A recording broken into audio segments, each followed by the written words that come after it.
Hi, ഇത്തവണത്തെ winter തുടങ്ങുന്നതിന് മുന്നേയുള്ള അവസാനത്തെ ഒരു വെക്കേഷൻ ട്രിപ്പായിരുന്നത്. ഇത്തവണ ഞങ്ങൾ പോയിട്ടുണ്ടായിരുന്നത് ക്യുബക്ക് പ്രൊവിൻസിലുള്ള മോൺട്രംബ്ലാൻ എന്നൊരു സ്ഥലത്തേക്കായിരുന്നു. ഇവിടെ ഒത്തിരി റൈഡുകളൊക്കെ ഉണ്ട്. പക്ഷേ ഞങ്ങൾ പോയിട്ടുണ്ടായിരുന്നത് ഈ ഗൊണ്ടോള എന്ന് പറഞ്ഞിട്ടുള്ള ഈ ഒരൊറ്റ റൈഡിലാണ്. ഇതായിരുന്നു ഇവരുടെ മെയിൻ അട്രാക്ഷൻ എന്ന് പറയുന്നത്.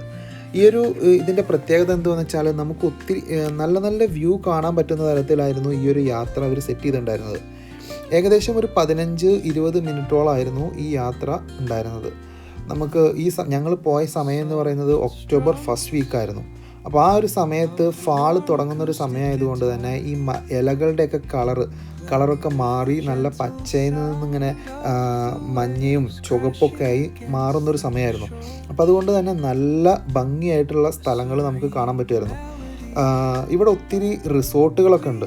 നമുക്ക് ആളുകളൊക്കെ അവിടെ 2-3 ദിവസം താമസിച്ച് അവിടുത്തെ റൈഡുകളും കാര്യങ്ങളെല്ലാം കണ്ട് അവിടെ അങ്ങനെ നിൽക്കുന്ന ആളുകളൊക്കെ ഉണ്ട്. ഈ കാണുന്ന മിക്കതും റിസോർട്ടുകളാണ്. അപ്പോൾ ഞങ്ങൾ പക്ഷെ പോയത് രാവിലെ പോയി വൈകുന്നേരം തിരിച്ചു വരുന്ന തരത്തിലായിരുന്നു ഞങ്ങൾ പോയിട്ടുണ്ടായിരുന്നത്. ഇത് അഡൽട്ടിന് ഏകദേശം $30, കുട്ടികൾക്ക് $20 പ്ലസ് ടാക്സും അങ്ങനെയായിരുന്നു ഇതിൻ്റെ റൈഡിൻ്റെ ഫീ വന്നിട്ടുണ്ടായിരുന്നത്. അപ്പോൾ മോൺട്രംബ്ലാൻ വിസിറ്റ് ചെയ്യുന്ന എല്ലാവരും ഈ ഗൊണ്ടോള റൈഡ് മസ്റ്റ് ട്രൈ ആണ്. വളരെ നല്ലൊരു എക്സ്പീരിയൻസ് എന്തായാലും കിട്ടും. Thank you.